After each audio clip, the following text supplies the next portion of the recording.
মোহনপুর চৌরঙ্গীর IA memorial senior secondary স্কুলের বিদায়ী সংবর্ধনা ও বার্ষিক সাংস্কৃতিক অনুষ্ঠান সম্পন্ন। অভিজ্ঞ শিক্ষক মণ্ডলী নিয়ে যাত্রা শুরু করে আজ সাফল্যের শিখরে প্রথম ধাপে রয়েছে IA memorial senior secondary school. মোহনপুরে একমাত্র নামকরা শিক্ষা প্রতিষ্ঠান IA memorial senior secondary school. বিভিন্ন নৃত্য, সঙ্গীত এবং গান পরিবেশনার মধ্য দিয়ে পালিত হয় বিদায়ী সংবর্ধনা ও বার্ষিক সাংস্কৃতিক অনুষ্ঠান। রবিবার সকাল 9 ঘটিকায় জাতীয় সঙ্গীতের মাধ্যমে অনুষ্ঠান শুরু হয়। তারপর স্কুলের ছাত্রছাত্রীদের মধ্যে প্রতিযোগিতামূলক বিভিন্ন ধরনের সঙ্গীত, বক্তৃতা এবং কবিতা ইত্যাদি পরিবেশনার মধ্যে প্রথম অধিবেশন শেষ হয়। দ্বিতীয় অধিবেশনে স্কুলের অধ্যক্ষ মইনুল হক লস্করের বক্তব্য এর মাধ্যমে শুরু হয়। উনি ওনার বক্তব্যে ছাত্রছাত্রীদের মনোযোগ দিয়ে পড়াশোনার আহ্বান জানান। অনুষ্ঠানে অতিথি হিসেবে উপস্থিত ছিলেন আইনজীবী ডালিম উদ্দিন লস্কর। তিনি বক্তব্যে ছাত্রছাত্রীদেরকে মোবাইল ফোন কম ব্যবহার করে পড়াশোনায় মনোযোগী হওয়ার আদেশ দেন। অতিথি হিসেবে বক্তব্য রাখেন শহীদবন্ধু জিপির এপি পদের কংগ্রেস দলের সম্ভাব্য প্রার্থী মহিবুর রহমান লস্কর। তিনি ছাত্রছাত্রীদের উদ্দেশ্যে বলেন, জীবনের লক্ষ্যে পৌঁছতে হলে ছাত্রছাত্রীদের বড় স্বপ্ন দেখতে হবে। ছাত্রছাত্রীদেরকে অধিক মনোযোগী হয়ে অধ্যয়ন করতে আহ্বান জানান, যাতে জেলা সুনাম রাজ্যস্তরে উজ্জ্বল হয়ে ওঠে। এতে শিক্ষক অভিভাবকদের সমন্বয়ের উপর আলোকপাত করেন তিনি। ছাত্রছাত্রীদের একগুচ্ছ অভিনন্দন জানিয়ে তাদের উজ্জ্বল ভবিষ্যৎ কামনা করেন। এদিন বক্তব্য রাখেন জেলা কংগ্রেসের সাংগঠনিক সাধারণ সম্পাদক মিতুজ্জামান লস্কর। বক্তব্য দিয়ে বলেন, এই মোহনপুর অঞ্চলে বেসরকারি শিক্ষা প্রতিষ্ঠান IA memorial senior secondary school দুর্বার গতিতে শিক্ষার আলো ছড়িয়ে দিয়েছে। তিনি আশা ব্যক্ত করেন আজকের বিদায়ী ছাত্রছাত্রীরা উচ্চশিক্ষা গ্রহণ করে এই স্কুলের সুনাম বর্ধিত করবে বলে জানান মিতুজ্জামান লস্কর। এদিন অনুষ্ঠানে আইএ মেমোরিয়াল সিনিয়র সেকেন্ডারি স্কুলের ম্যানেজিং ডাইরেক্টর রেবুল হোসেন বড় ভূঁইয়া, শিক্ষক মনসুর হোসেন, তানজিমা বেগম লস্কর, হিজবুল আমিন, বদরুল হক লস্কর, প্রদীপ শুক্লবৈদ্য, সুহাদা বেগম লস্কর, সামিমা বেগম লস্কর বিধান রায় এদিন সভা পরিচালনা করেন মৌলানা হাসানুজ্জামান মজুমদার। উল্লেখ্য, ছাত্রদের সুপ্ত এবং সৃজনশীল প্রতিভা বিকাশের কারিগর, সুশিক্ষার মূল কেন্দ্রস্থল বৃহত্তর মোহনপুর গ্রামীণ এলাকায় অবস্থিত IA memorial senior secondary school. এখানে রয়েছে নার্সারি থেকে 10ম শ্রেণী পর্যন্ত। এখানে ছাত্রছাত্রীদের একটা শ্রেণীতে 40 জন ছাত্রছাত্রীদের জন্য একজন শিক্ষক পাঠদান করবেন। প্রত্যেক সপ্তাহে একটি করে পরীক্ষা নিয়ে ছাত্রছাত্রীদের মূল্যায়ন করা হবে। তাছাড়া ছেলে মেয়েদের জন্য পৃথক পৃথক আবাসিক ব্যবস্থা, নিরাপত্তা ব্যবস্থা, সিসি ক্যামেরা, শ্রেণীকক্ষ এবং স্কুলের পর্যবেক্ষণ, যাতায়াতের জন্য প্রয়োজনীয় যানবাহনের ব্যবস্থাও রয়েছে। তাছাড়া ছেলে মেয়েদের জন্য পৃথক পৃথক হোস্টেলে স্বল্প খরচে থাকা ও খাওয়ার যথাযথ ব্যবস্থা। হোস্টেলে ছাত্রছাত্রীদেরকে শিক্ষক শিক্ষিকার উপস্থিতিতে পড়াশোনার ব্যবস্থা রয়েছে।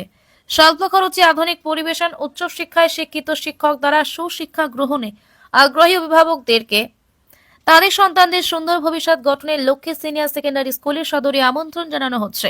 সন্তান আপনার আলোকিত মানুষ করার দায়িত্ব নিতে চাই IA memorial senior secondary school. Hailakandi থেকে রাহাতুল আক্তার বড় ভূঁইয়া রিপোর্ট। ওর বিদায়ী সম্বোধন এখন হাই স্কুলের অধ্যক্ষ সাহেবের উদ্যোগে চ্যানেল অ্যাপ থেকে নেওয়ার জন্য আহ্বান করছি।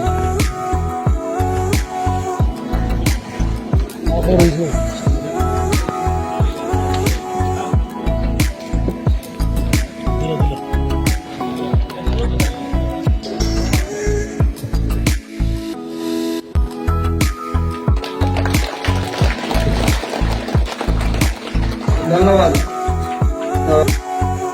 এবারে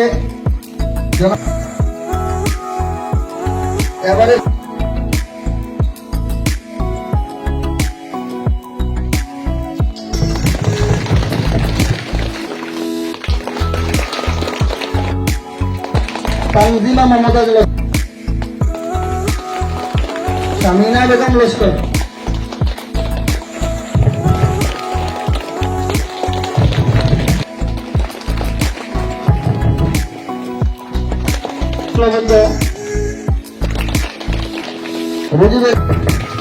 ভুলে যাও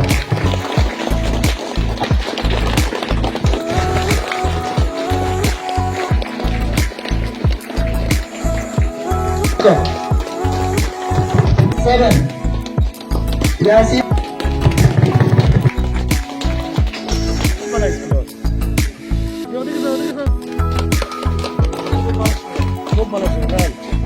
প্রশংসাপত্র শিক্ষক।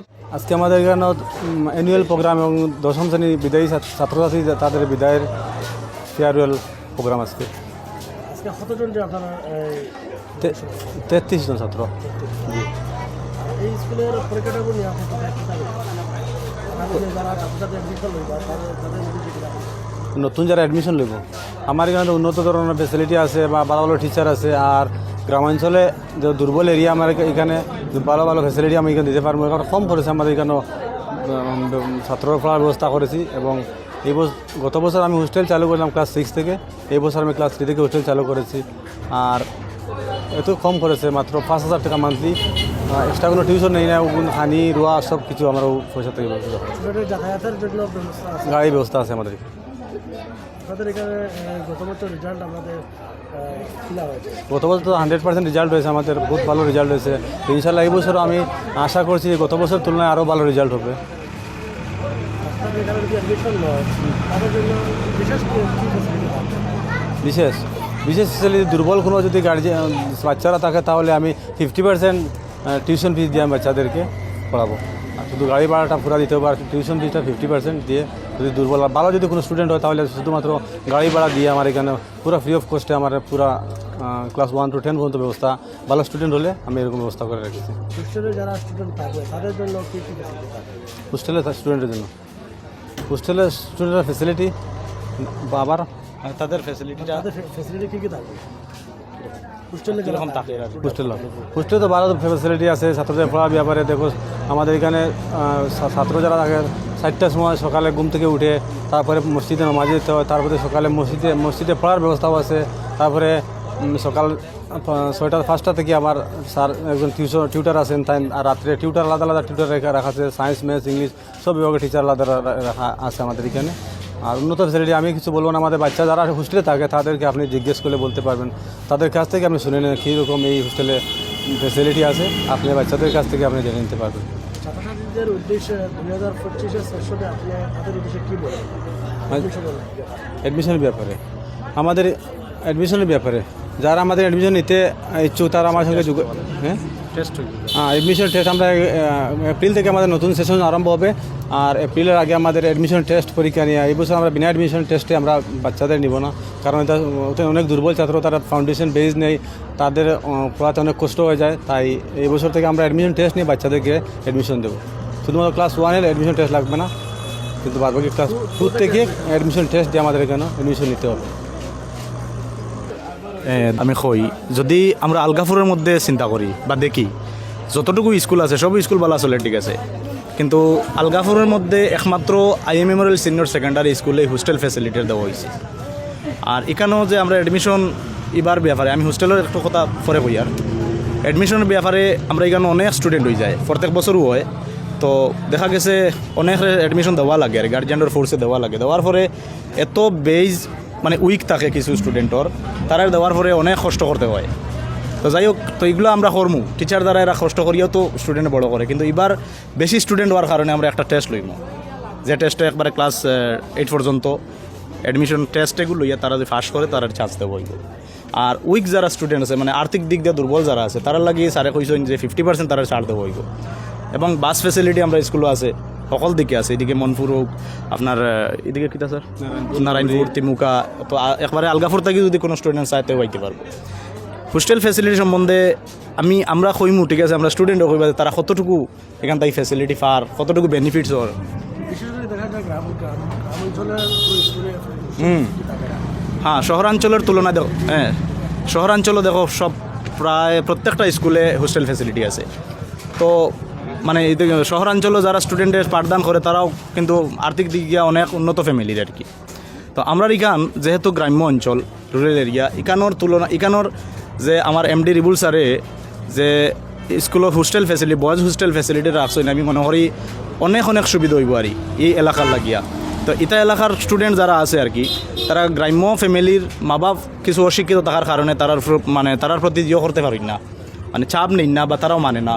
তো ওই হিসাবে আমরা হোস্টেল ফ্যাসিলিটির মানে ব্যবস্থাটা করছি। তো এখানে থাকার কারণে তারা অনেক বেনিফিটও আর তো তারা সকাল থেকে বিকালও আমরা আন্ডারে থাকে, স্কুল ক্যাম্পাসের বাইরে যাইতেও পারতো না, এবং যাইতে পারে না বলে তারা কোনো দুঃখিতও নাই, কারণ তারা এখানে বাড়ির থাকিয়ে আরও পালা সুবিধা দেওয়া হয়, খানির ব্যাপারে, রোয়ার ব্যাপারে, ইসলামিক নমাজের ব্যাপারেও, যে কোনো ব্যাপারে। এবং আমরা টিচার অনেকজন আসইন, রাত্রে নাইট টিউশন হয়, কোনো আলাদা কোনো ফিস দেওয়া লাগে না। টিউশন মানে মান্থলি যে ফিস যেগুলো দেওয়া হয় হোস্টেলের একদম মুষ্টিমেয় আর মানে একদম কম পরিমাণে দেওয়া হয়। ওগুর মধ্যেও তারা মানে ক্লাস করে, তারা সব কিছু করে। খাওয়া দাওয়া তারা বাড়ির মতো জেলা খায়, ওখানে ওলা খায়। কেন কেন আমরা এমডি স্যার যে স্কুলের মালিক তাই খুদ তা হইন, আরও টিচারই কেন তা হইন রাত্রেও। তো নিরাপত্তা লাগে পুরা আমরা স্কুলে পুরা ক্যাম্পাস সিসি ক্যামেরা আছে, একবারে যতটা ক্লাস আছে এবং বাইরে আপনি দেখতে পারবা এখানেও সিসি ক্যামেরা আছে। এর লাগে কোনো অসুবিধা নাই আর আমরা রুমও থাকিও সব দেখা যায়, আর সবসময় টিচার তারা এখানে থাকুন, এর লাগে ব্যবস্থা অনেক ভালো। আমরা 33 স্টুডেন্ট আমরা এডমিশন মানে HSLC এক্সামিনেশন দিবা। তো আমরা মনে করি গতবার আমরা রেজাল্ট অনেক বেহতর হয়েছে, এত বেস্ট হয়েছে আর কইমু। আর এবার মনে করি এবার যে আমরা স্টুডেন্ট যারা আছে অনেক মেধাবী আর আমরা যতটুকু তারা তো মানে মেহনত করছি তার ফল পাইমু ইনশাল্লাহ, পুরো আশা আছে আমরা। তো আমরা যাতে রেজাল্টটা আরও বেহতর হয় আর আমি ক্লাস 10-এ পড়ি। ইমরান হোসেন লস্কর। জি, আমি এখানে তাকিয়া পড়ি। স্কুলে যখন আমরা ক্লাস 10-ও যখন স্টুডেন্ট পড়িতেছিলাম তখন আমরা খুব কমতিও ছিল পড়াতে, আমরা বেশ পড়তে পারতাম না, ক্লাসও মেনটেন পড়া দিতে পারতাম না। তখন আমরা স্কুলের স্যারের লোকে বা আমরা স্কুলে বাড়িতে আমাদের বাবার লোক সঙ্গে মাতার পরে আমরা বাবারে বলছি যে আমরা ও হোস্টেল খান্তাত গেলে আমরা কিছু ডেভেলপ হইব, আর এখন তো আমরা পড়াত খুব খাসা, তো এইখানে গিয়ে পড়িলে আমরা খুব ভালো হইব। তখন আমরা স্কুলের মালিকের লগে আমরা বাপকলে মাতার পরে আমরা হোস্টেলে দিছন। দেওয়ার পরে এখন তো প্রায় 2-3 মাস আমরা গেছে কি পর থেকে আমরা যে হোস্টেলে আইয়া অ্যাডমিশন লইছিল, আর পরে আমরা কয়েক মাস পড়ছি। পড়ার বাদে আমরা পড়িছি যেন আমরা স্যার হলে আমরা পড়া দেখি খুব শান্তি হয়েছেন যে আমরা আগ থেকে খুব ভালো হয়েছি। আর আমরা তো ওইখানে পড়ি, আর আমরা স্কুলের যে স্যারতারা যারা আসুন হোস্টেলও তারপরে খুব ভালোভাবে পড়াইতরা। আর এই স্কুলের গাইড খুব বেহলর হয়, যাতে আমরা সকাল যখন মার্গিবন নামাজ পড়ে যখন আমরা পড়াত বসি তখন 10টা পর্যন্ত পড়া হওয়ার পরে আমরা নামাজ পড়ি, আমরা খাওয়া দেওয়া হয়। আর যে নামাজ পড়ে না তার খাওয়া হয় না। আর তাই আমরা নামাজ সবে পড়িলে জিও রাত্রের কথা হয়, নামাজ যদি পড়ি না তে আমরা খাওয়া হয় না, এখানে নামাজের খুবই চাপ হয়, ইসলামের দিকে খুব চাপ হয়। আর পরে তো সকাল আমরা ঘুমাই রইলাম, তখন আমরা 3টার সময় আমরা সারা আসুন আমরা তুলিয়া দেওয়ার পরে আমরা তো 3টার সময় উঠিয়া তাওজুদের নামাজ পড়ি সবে পড়িয়া আমরা তাওজুদের নামাজ পড়িয়া আমরা পড়াত বসি। বুয়ার বাদে আমরা তো আবার তাওজুদের নামাজ পড়িয়া 4টা হইব না, 4টা হওয়ার বাদে আমরা তো পড়াতে উঠি যাই ফিরিবার। উঠার পরে আমরা উজু পড়মু গিয়া উজু পড়িয়া তখন আমরা কইব নামাজে যাইবার লাগি ফজরের নামাজ, তখন আমরা সারে আমরা ফজরের নামাজও লইয়া যাইবা। যাওয়ার পরে আমরা ফজরের নামাজ শেষ করিয়া আর আমরা লইয়া একটু রাস্তা বাই দিয়ে একটু 8টা মর্নিং ওয়াক করানি বাদে আমরা একটু ফিরবার আই যাই মাইয়া সকালকুর চা খাওয়াইবা। খাওয়ানির পরে আবার আমরা পড়াত বসিব 8টা পর্যন্ত। ওয়ার পরে আমরা যার গোসল করা লাগে সে তো গোসল গিয়া গোসল করিয়া আই যায়, আর যার সম্পূর্ণ তারা গাইডে থাকে। তখন খাওয়া দাওয়ার ব্যাপারে আমি কই আমরা বাড়ির যেরকম খাই এর থেকে আমি বুঝি আমি হোস্টেলে আগে বালা খাই। আমরা হোস্টেলে মানে কিছু হোস্টেলে আমি আরও হোস্টেলে এখানে পড়েছি, কিছু হোস্টেলে যদি ডাইল ভাত থাকে তাও ডাইল কিলা কম থাকে আর রাস্তার ডালি শিরা থাকে। আর আমরা এনে ডাইল যে থাকে সোয়াবিনের লগে থাকে, কিন্তু বেহলো সোয়াবিন থাকে, ডাইলে তো খুব গাড়ি থাকে। আর সপ্তাহে আমরা মাংস 3বার দেওয়া হয়, মাছ তো আর তাকেও সপ্তাহে 2 দিন। আর আমরা স্যার যদি কোনোবার যদি যাই তাই কোনো প্রোগ্রামও বা কোনো একটু যদি না ফাংশন থাকে না স্যারও কোনো দাওয়াত, তখন তাই ওখানে যাওয়ার পরে তাই নিজে খুদ আমরা লাগি খুঁজিয়া আমরা খাওয়াইতে করি খুঁজিয়া তাই আমরা লগে জিনিস আনুন আনিয়ে আমরা খাওয়ার টাইমিতে আমরা বাটিয়া সবরে লইয়া খাই। কিন্তু আমরা এই স্কুলে সম্পূর্ণ যে আমরা স্কুলের এই যে আমাদের স্কুলের মালিক যেন আসুন এই এনর গর্ব আমরা আঠিতে বইতে করবো। আমরা স্কুল থেকে বারণই ফেরো এনর যে যাতে আমরা লাগি খরচ এটা জীবনে ফাউরিতাম না, বড় বাইর লেখান আমরা লগে চলো এ বাদে তাই নাম সবসময় আমরা লগে তখন সখন রাত তো যাই গিয়ে আগের ওইটা এখন তো তখন না, এখন তার বাড়ি একটু প্রবলেমে তাই থাকতে পারি না। আবার সকালে ফজরের লগে আমরা দাঁড়াই যাই হওয়ার পরে 8টা পর্যন্ত তখন জি এই যে বছর আমরা HSLC এক্সাম দিতে দেখি। পারফরমেন্স দেখে আসছে, তাই অঞ্চলের মানুষের মধ্যে এই বিদ্যালয়ের সুনাম সুখ্যাতি অত্যন্ত সুপ্রতিষ্ঠিত। তো আজকে আমাদের সামনে যে সমস্ত অতিবৃন্দ উপস্থিত,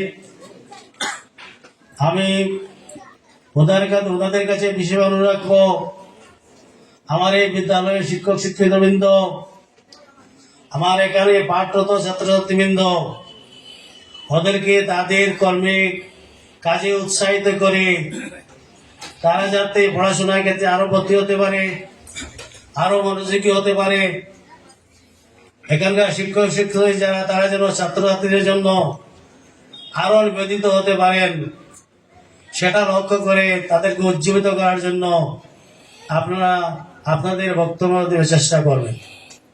সেই সঙ্গে আমি একটা কথা জুড়ে দিতে চাই, এই শিক্ষা প্রতিষ্ঠান একটা বেসরকারি শিক্ষা প্রতিষ্ঠান এবং আমরা দেখতে পাচ্ছি এই এলাকা, প্রত্যন্ত এলাকার অনেক গরিব দুঃখী অসহায় ছাত্রছাত্রীরা এখানে পড়াশোনা করছে, অনেকদের যথেষ্ট সুবিধা পাওয়া হচ্ছে। আমি নিজে যদিও প্রতিনিয়ত আসতে পারি না, কিন্তু এই প্রতিষ্ঠানের সঙ্গে আমি সবসময় সম্পর্ক রেখে চলি। সুতরাং এই স্কুল জনসাধারণের সবার জন্য একটা বড় ধরনের দায়িত্ব পালন করে যাচ্ছে, কিন্তু তার পরিকাঠামো যেভাবে উন্নত হওয়ার কথা সেটা সম্ভব হচ্ছে না। কেননা এখানে ছাত্রছাত্রীদেরকে আমরা সুবিধা দিতে গিয়ে যে মাসিক মাইনেটা, আমরা মাসিক বেতনটা নেই, সেটা অত্যন্ত সামান্য, তার বেশিরভাগ সবটাই প্রায় শিক্ষকদের বেতন দিতে শেষ হয়ে যায়।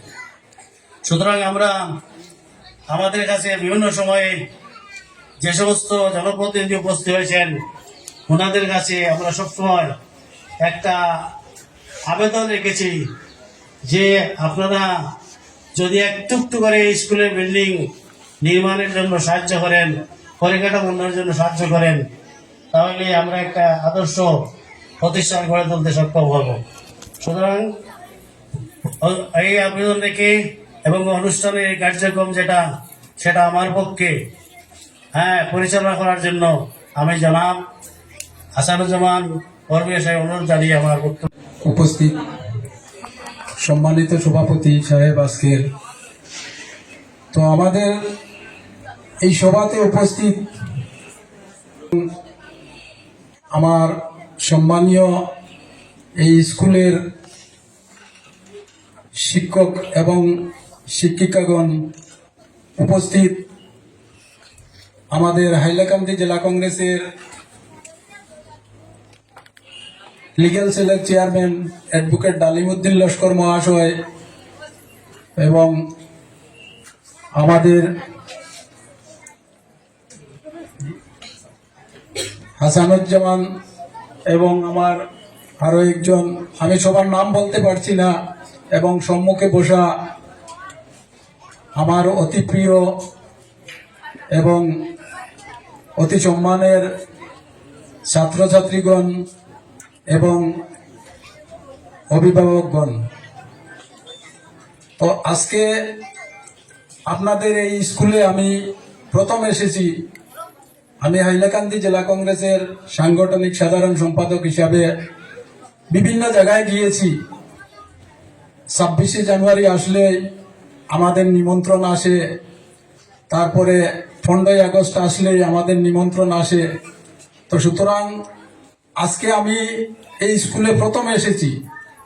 তো আপনাদের এই স্কুলের এই পরিকাঠামো দেখে বা ছাত্রছাত্রী যারা আছেন ওনাদের উপস্থিতি দেখে আমি অত্যন্ত খুশি হয়েছি এবং আনন্দিত হয়েছি। আমি প্রথমে ধন্যবাদ জ্ঞাপন করছি এই স্কুলের যারা পরিচালক কমিটি আছেন এবং শিক্ষক শিক্ষিকারা যারা আছেন, আমি সবাইকে আমি আমার পক্ষ থেকে ওনাদেরকে ধন্যবাদ জ্ঞাপন করছি। কারণ হচ্ছে শিক্ষকতা এমন একটি জিনিস, সাধারণ মানুষ এবং একজন শিক্ষকের মধ্যে কি ডিফারেন্স থাকে হয়তো আপনারা নিশ্চয় জানেন। আজকে এখানে যারা স্টুডেন্ট বসে আছেন, তো সব তো এক ঘরের স্টুডেন্ট নয়। একজন এই গ্রামের, অন্যজন আরো একটি গ্রামের। তো এই স্টুডেন্টের মধ্যে একটা ডিফারেন্স থাকে। আজকে যদি আমার এই ছোট বোন ভালো রেজাল্ট করে, উনার পাশের ঘরের যে আরো একজন স্টুডেন্ট থাকবে উনি হিংসা করবে যে আমার রেজাল্টটা খারাপ হয়ে গেছে, উনি ভালো রেজাল্ট করেছে। কিন্তু একজন শিক্ষক যখন হন, উনার কাছে হিন্দু মুসলিম ছেলে মেয়ে যারা আছে সবাইকে নিয়ে ওনারা ভালো রেজাল্ট করতে চায়। তো সুতরাং এটাই হচ্ছে ডিফারেন্স একজন শিক্ষক এবং একজন সাধারণ মানুষের মধ্যে। আজকে যারা আপনাদেরকে অনেক কষ্ট করে আজকে স্কুলের এই পরিকাঠামো তৈরি করেছেন এবং আপনাদেরকে ক্লাস 5 থেকে আজকে হায়ার সেকেন্ডারি পর্যন্ত নিয়ে যাচ্ছেন, তো আমি মনে করি আপনারাও অতি ভাগ্যবান যে ওনাদের মতো শিক্ষক এবং শিক্ষিকা আপনারা পেয়েছেন। যদি একজন শিক্ষক দায়িত্বশীল না হতেন বা একজন শিক্ষিকা যদি দায়িত্বশীল না হতেন তাহলে আজকে আপনারা এই জায়গাতে গিয়ে পৌঁছতে পারতেন না। সুতরাং শিক্ষকের মধ্যেও ডিফারেন্স আছে। গতকালকে আমি একটি কথা আপনাদেরকে বলছি। গতকালকে আপনারা জানেন যে নবোদয় এডমিশনের জন্য এন্ট্রেন্স হয়েছে, তো আমার ছেলে একটা দিয়েছে এন্ট্রেন্স দেওয়ার পরে আমাকে বলেছে, আব্বু আমি 98 আমার কারেক্ট থাকবে। আমি 100 মার্কস করেছি, কিন্তু এর মধ্যে দুইটার মধ্যে আমার একটু ডাউট আছে। তো বলেছে যে 98 আমার থাকবে। তো 98 নিয়ে আমি ও ঘরে গিয়েছি। যাওয়ার পরে ওনার যে টিউশনই করাতেন যে টিচার, অনেক সময় হয়, এটাতে মন খারাপ করবেন না আপনারা, নবোদয়টা ডিফারেন্স একটা কোর্স। তো যাওয়ার পরে এই স্যার এইগুলা কোয়েকশন দেখে বললেন যে না, তোমার তো 91 থাকবে। তো ও বললো কেন 91 থাকবে? তো স্যার কয়েকটি কোয়েকশন দেখে ভুল দিয়ে দিলেন। তো বর্তমান যে জমানা, বর্তমান যে যুগ, সেটা হচ্ছে ডিজিটাল। এটা মোবাইলের মাধ্যমে সবগুলি এসে যায় সম্মুখে। তো গতকালকে যখন সকাল দিকে এক্সাম শেষ হয়েছে, বিকাল দিকে সেটা ফেসবুকের মধ্যে রেজাল্ট এসে গেছে। এই কোয়েকশন গুলার আনসার দিয়ে দিয়েছে অনলাইনের মধ্যে। তো আমার ছেলে সেটা অনলাইন থেকে ডাউনলোড করে দেখলো যে সে যেটা দিয়েছে সেটাই শুদ্ধ হয়েছে, কারেক্ট হয়েছে। তারপরে মাস্টারকে বললাম যে তার তো ঠিক আছে, মানে উনি 9টি ভুল দিয়েছিলেন, সেখানে 6টি কারেক্ট হয়ে গিয়েছে আমার ছেলের। স্যার বলেছিলেন যে 9টির মধ্যে 3টি ঠিক আছে, ভুল হয়েছে। তো ছেলে বলল যে আমার তো 6টা কারেক্ট হয়ে গিয়েছে। তারপরে স্যারকে আবার আমি জিজ্ঞাসা করলাম বা প্রশ্নগুলা দিয়ে, তখন স্যারও ভালোভাবে দেখে বললেন না ঠিক আছে, তার উত্তরগুলা সঠিক হয়েছে, কারেক্ট হয়েছে। তো উনি বললেন আমার স্কুলে এই কোচিং সেন্টারের স্টুডেন্ট বেশি, সব একসঙ্গে এসে গিয়েছে, তো আমার ভুল হয়ে গেছে। তো এইভাবে হয়। বর্তমান হচ্ছে ডিজিটাল জমানা। আজকাল পড়াশোনা করতে হলে কোনো অসুবিধা হয় না, কোনো এক সময় যদি কারো ভুল হয়ে যায়। সুতরাং আপনারা এটা ফেসবুকের মাধ্যমে, মোবাইলের মাধ্যমে সেগুলা ডাউনলোড করে দেখতে পারবেন। শিক্ষা হচ্ছে জাতির মেরুদণ্ড। যেভাবে একজন মানুষ মেরুদণ্ডহীন অবস্থায় দাঁড়াতে পারবে না, মানুষও সমাজে চলতে হলে, সমাজ গঠন করতে হলে প্রথমেই আমাদের শিক্ষার প্রয়োজন। সুতরাং আপনারা যারা অভিভাবক এখানে এসেছেন, আমি সবাইকে অনুরোধ করব, শিক্ষা দীক্ষার প্রতি আপনারা বিশেষ করে লক্ষ্য রাখবেন। তো আপনাদের এই অঞ্চল আমরা জানি যে আগেকার দিনে অত্যন্ত পিছপড়া অঞ্চল ছিল। এই আপনাদের আলগাপুর হায়ার সেকেন্ডারি স্কুলের প্রিন্সিপাল লুৎফুর রহমান লস্কর, উনি আমার মামা ছিলেন। তো আমি ছোটবেলা থেকে এইদিকে আসা যাওয়া করতাম, বা এই স্কুলেও আমি এসেছি। কিন্তু বর্তমান যুগে আপনাদের এই অঞ্চল শিক্ষা দীক্ষার দিকে অনেক এগিয়ে গিয়েছে, আমরা দেখতে পাচ্ছি। আপনাদের এত অঞ্চলের মানুষ আমাদের শহরে বসবাস করছেন, বিভিন্ন চাকরি নিয়ে, বিভিন্ন ব্যবসা বাণিজ্য নিয়ে, শিক্ষা দীক্ষা নিয়ে শহরে বসবাস করছেন। আজকে আমার সম্মুখে যারা ছেলেমেয়েরা বসে আছেন, ছাত্রছাত্রীরা বসে আছেন, আপনারাও নিরাশ হবেন না। আজকে এই ডায়াসে যারা বসে আছেন, বা আজকের দিনে যারা আপনাদের শিক্ষক শিক্ষিকা হয়েছেন, ওনারাই একদিন আপনাদের মতো এখানে বসে ছিলেন। লেখাপড়া করার কারণে ওনারা সুশিক্ষায় শিক্ষিত হওয়ার পরে আজকে এখানে এই ডায়াসে এসে বসার সুযোগ পেয়েছেন। তো সুতরাং আপনারা পড়াশোনার দিকে লক্ষ্য রাখবেন। বর্তমান যুগে যদি পড়াশোনা না থাকে তাহলে আমাদের সমাজ এগিয়ে যাওয়া অসম্ভব হয়ে যাবে। আপনারা দেশের পরিস্থিতি, সমাজের পরিস্থিতি আপনারা নিশ্চয় জানেন। এই সমাজে, এই দেশে বসবাস করতে হলে প্রথমেই আমাদের শিক্ষার প্রয়োজন। আপনারা শিক্ষার দিকে গুরুত্ব দিবেন।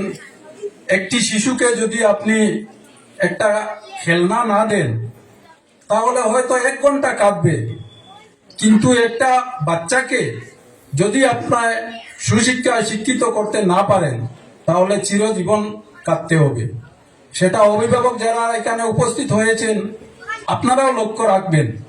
স্কুলে দেওয়ার পরে যে স্কুলের শিক্ষক বা শিক্ষিকার শুধু দায়িত্ব নয় যে উনাকে শিক্ষা দেওয়ার, ওনাদের সময় যতটুকু আছে স্কুলে যতক্ষণ ওনারা পড়াশোনা করবে ততক্ষণ পর্যন্ত শিক্ষক এবং শিক্ষিকা যারা আছেন ওনাদের দায়িত্বে ওনাদের শিক্ষা দেওয়া। কিন্তু আসল শিক্ষাটা হচ্ছে ঘরে আমাদের মা বাবা যারা আছেন। আজকে আমার ছেলে 98% পেয়েছে, তো আমার যে পাশের ঘরের মানুষ বলছে না, ওনার মা খুব ওনাকে গাইড দিয়েছে, সব সময় কেয়ার করেছে, ওনাকে বাইরে যেতে দেয়নি। তো সুতরাং যারা আপনারা অভিভাবক আছেন আজকে, আপনারাও একটু খেয়াল নিতে হবে। তখন দেখবে দুটা জিনিস একসঙ্গে যাওয়ার পরে স্পিডটা বেড়ে যাবে। আজকে আপনারা জানেন এপিজে আব্দুল কালাম, উনি ভারতবর্ষের মধ্যে একজন মিসাইল ম্যান হিসাবে বলা হয়। তো কেন বলা হয়? উনি আজকে শিক্ষা গ্রহণ করেছিলেন, করার কারণে উনাকে আজকে মিসাইল ম্যান হিসাবে বলা হয়। আজকে এপিজে আব্দুল কালাম আপনাদের মতো একটি স্কুলে পড়াশোনা করেছেন, আপনাদের মতো একটি ফ্যামিলি থেকে বিলং করেছেন। সেই হিসাবে আমরা মানুষ যদিও ছোট্ট থাকি, তাহলে আমাদের স্বপ্ন বড় রাখতে হবে, আমাদের আশা বড় রাখতে হবে। মানুষ যেটা চেষ্টা করবে সেটাতেই সফল হবে। আজকে যারা বৈজ্ঞানিক হয়েছেন, আজকে যারা সুশিক্ষা শিক্ষিত হয়েছেন, ইঞ্জিনিয়ার হয়েছেন, ডক্টর হয়েছেন, ওনারা সবাই তো আমাদের মতো মানুষ ছিলেন। আমাদের মতো ফ্যামিলি থেকে আজকে লেখাপড়া করে গিয়ে ওনারা ডক্টর হয়েছেন, ইঞ্জিনিয়ার হয়েছেন। তো আপনারা যারা আছেন এখানে, স্টুডেন্ট উপস্থিত যারা অভিভাবক আছেন, আপনারা এইমটা বড় রাখবেন, সামনের দিকটা মানে সব সময় ওপেন রাখবেন, দেখবেন জীবনে সাকসেস হয়ে যাবে। আজকে আপনারা জানেন আমাদের এই ধুবড়ির, আসামের ধুবড়ির একটা মেয়ে একটি বিমানে চাকরি পেয়েছে। আপনারা কয়েকদিন আগে দেখেছেন মিডিয়ার মাধ্যমে, সোশ্যাল মিডিয়ার মাধ্যমে ভাইরাল হয়েছে যে আমাদের একজন মুসলিম ঘরের একজন মেয়ে, উনি বিমানের চালকা হয়েছেন। উনি বিমান চালিয়ে এই দেশ থেকে অন্য দেশে যাচ্ছেন, আজকে ইন্টারন্যাশনাল দেশে ঘোরাফেরা করছেন। তো সুতরাং উনিও তো আমাদের মতো একটি গ্রামের মেয়ে। আজকে এই যে মনপুর অঞ্চলের যারা মেয়েরা আছে, যারা ছেলেরা আছে, সম্মুখে যারা বসে আছেন, নিশ্চয় আপনারাও তো এইভাবে যদি লেখাপড়া করেন, তাহলে একদিন আপনারাও এই জায়গায় গিয়ে পৌঁছতে পারবেন। তো আজকের এই অনুষ্ঠানে এসে আমার খুব ভালো লেগেছে, এবং আমাদের সভাপতি বা আমার বড় ভাই উনিও বলেছেন যে স্কুলের সাহায্য সহযোগিতা করার জন্য। আপনারা বিগত দিনেও ভালো রেজাল্ট করেছেন। আমি আশা রাখবো আগামী দিনে যে ম্যাট্রিক আছে বা হায়ার সেকেন্ডারি পরীক্ষাগুলো আছে, সেই পরীক্ষাগুলোতে আপনারা ভালোভাবে রেজাল্ট করবেন, যাতে স্কুলের সুনাম আরো বেশি নিয়ে যাওয়া যায়। সাহায্য সহযোগিতা, আমি হাইলাকান্দি জেলা কংগ্রেসের সাধারণ সম্পাদক হিসাবে, আমি কোনো প্রতিনিধিও নয়। তো আজকে এসে আপনাদের সম্মুখে 2-4টি কথা বলার সুযোগ পেয়ে আমার খুব ভালো লেগেছে। বা স্কুলের পরিকাঠামো দেখেও আমার মনও অত্যন্ত উৎফুল্লিত হয়েছে। কোনো এক সময় ছিল আমাদের যখন লেখাপড়া করেছি তখন এইভাবে স্কুলও ছিল না, এইভাবে প্রাইভেট কোনো স্কুল ছিল না। আমরা প্রথমে পাঠশালাতে পড়াশোনা করেছি, তারপরে এমই স্কুলে পড়াশোনা করেছি, তারপরে হাই স্কুলে, হায়ার সেকেন্ডারি, তারপরে কলেজে গিয়েছি। কিন্তু আজকে দেখা গিয়েছে আজকাল এমন একটি সুবিধা হয়েছে যে একদম প্রথম ভাগ থেকে 11 পর্যন্ত পড়া যায় একটি স্কুলের মাধ্যমে, একটা সুবিধা হয়েছে। তো আপনাদের এই স্কুলের সাহায্য সহযোগিতার ব্যাপারে গভর্নমেন্ট তহবিল থেকে, আমাদের বর্তমানে গভর্নমেন্টও নেই আপনারা জানেন, যদি কংগ্রেস গভর্নমেন্ট থাকতো তাহলে আজকে আমি আপনাদের এই সম্মুখে কোনো একটা প্রতিশ্রুতি দিয়ে যেতে পারতাম যে ভবিষ্যতে আমি আপনাদের এখানে 5 লক্ষ টাকা সাহায্য করাবো বা এই ধরনের একটা প্রতিশ্রুতি দিতে পারতাম। সুতরাং বর্তমান সরকার বিজেপি, আমাদের কোনো সরকারও নেই, কংগ্রেস সরকারও নেই, তবুও আমি নিজে চেষ্টা করব আমার ব্যক্তিগত তহবিল থেকে আপনাদের এই স্কুলে যথাসাধ্য আমি যতটুকু পারি আমি নিজে ব্যক্তিগতভাবে আপনাদের স্কুলে একটি সাহায্য করব। সেটা কোনো গভর্নমেন্ট ফান্ড থেকে নয়, কোনো দলীয় ফান্ড থেকে নেয়, আমি আমার নিজের থেকে আমি সাহায্য সহযোগিতা করব যতটুকু পারি। দ্বিতীয়ত হচ্ছে আমাদের এখানে স্থানীয় বিধায়ক যারা আছেন, বর্তমানে আমাদের হাজী নিজামুদ্দিন আছেন, উনিও খুব সোশিয়াল মানুষ, সামাজিক মানুষ, উনি বিভিন্ন সমাজে গিয়ে সাহায্য সহযোগিতা করেন এবং গরিব দুঃখীদেরকেও অনেক সাহায্য সহযোগিতা করেন। আমাদের সঙ্গে ওনার পরিচয় আছে, আমি যদি ওনাকে সরাসরি পাই তাহলে ওনার সঙ্গেও আমি কথা বলবো যে গভর্নমেন্ট থেকে কোনো ধরনের যদি টাকা পয়সা আসে তাহলে আপনি এই স্কুলটিতে বিশেষ করে একটি সাহায্য করবেন। দ্বিতীয়ত হচ্ছে এই স্কুলের যারা টিচাররা আছেন, আমরা জানি এই সীমিত পয়সা দিয়ে ওনারা চলাফেরা করা অসম্ভব, কিন্তু কি করবেন বর্তমান কোন অবস্থাতে। তো আপনারাও সুন্দরভাবে চালিয়ে যান, ভালো কাজ করলে ভালো ফল পাওয়া যায়। আর সবাইকে আমি ধন্যবাদ জানাচ্ছি আজকে উপস্থিত হওয়ার জন্য। এই সময় মনপুর কোনো প্রাইভেট স্কুল আসলো না, তখনকার দিনের স্কুল পড়লাম। যাই হোক, তখনকার দিনের মনপুর আর আজকের মনপুর যে পরিবর্তন হয়েছে, এটার লাগিয়া আমি খুব কৃতজ্ঞতা প্রকাশ করি। এবং মনপুরের ছাত্রছাত্রীর যে এনভায়রনমেন্ট যেটা আইছে বা একটা প্রাইভেট স্কুলের যে এনভায়রনমেন্ট আইছে, আমি যখন করছি তখন প্রাইভেট স্কুলের কোনো এনভায়রনমেন্ট আসেন না। তখন অনেকে প্রশ্ন করতো প্রাইভেট স্কুলের সিস্টেম কিলা বা কিলা কিটা, তখন আমি এটা প্রশ্নের মুখে বড় সমস্যা করতাম, কারণ প্রাইভেট স্কুল বুঝানি বহুত মুশকিল হয়েছে। তখন আমার লগে এখানে জয়নাল সাহেব আসেন, আজকে আপনারা স্কুলের গেছি, বা আমার বদরুল সাহেব আসেন, বা আমার তখনকার দিনও আমরা এই স্কুল সামিনা ইয়াসমিন বলবই আজকে দেখি আর এই স্কুলের একজন শিক্ষিকা, তারা আসলে যাই হোক, তারা মনপুর প্রাইভেট স্কুলের প্রায় প্রথম শিক্ষক হিসাবে তারা কাজ করছেন। আজকের দিনও তারা এই প্রাইভেট স্কুলে আসেন। তাই আমি মনে করি এই স্কুলটা খুব ভালো চলে এবং স্কুলের পরিবেশটাও যে পরিবর্তন হয়েছে, এটার লাগে আমি স্কুল কর্তৃপক্ষ তথা শিক্ষক শিক্ষিকা এবং অভিভাবক ছাত্রবৃন্দকে সকলের হইলেও ধন্যবাদ জানাই। আর দেখো, একটা প্রাইভেট স্কুল আমি যতটুকু জানি 1815 খ্রিস্টাব্দ প্রথম ভারতে একটা প্রাইভেট স্কুল হয়েছে বোম্বাই, ক্রিস্ট চার্চ স্কুল। আপনার গুগলে সার্চ করলে ভাইবা ক্রিস্ট চার্চ স্কুল 1815 খ্রিস্টাব্দ। ঠিক 2 বছর বাদে আরেকটা স্কুল হয়েছে হিন্দু স্কুল কলিকাতার। এটার প্রতিষ্ঠাতা আসলা রাজা রামমোহন রায়, যিনি ভারতের একজন বড় নক্ষত্র। যখন প্রাইভেট স্কুলগুলো হয়েছে তখন ভারতের প্রাইভেটের এনভায়রনমেন্ট আসলো না, তখন লন্ডন আমেরিকার যেটা পরিবেশ আসলো। আর হতার পরিবেশ তো নে এই ক্রিস্ট চার্চ যে স্কুলটা যে খুলছে আসলে লন্ডনের মানুষ মূলত। তাই এখন এইসব প্রাইভেট স্কুল আইতে আইতে আইতে আইতে আমরা গ্রামে গঞ্জে প্রায় অনেক স্কুল হয়েছে।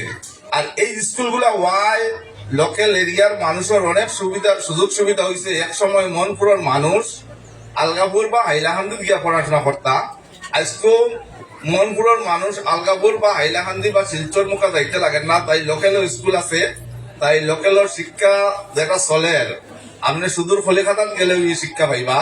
শিক্ষা 2 ধরনের হইতে পারে না। টিচাররা আজকে এখানে যে টিচাররা ও টিচাররা আপনারা লাইন অন্যান্য স্কুলও পাইবা ও সেই কারণ আমরা অনেকের চিন্তা থাকে যে মনপুরের টিচাররা কি হাইলাকান্দির টিচাররা সমান নাই, কিন্তু আমি আপনারা কইয়ার আমি প্রায় হাইলাকান্দির ইংলিশ মিডিয়াম বাংলা মিডিয়ামের মিলাইয়া 13-14টা স্কুলের এক্সিকিউটিভ বডিত আছে।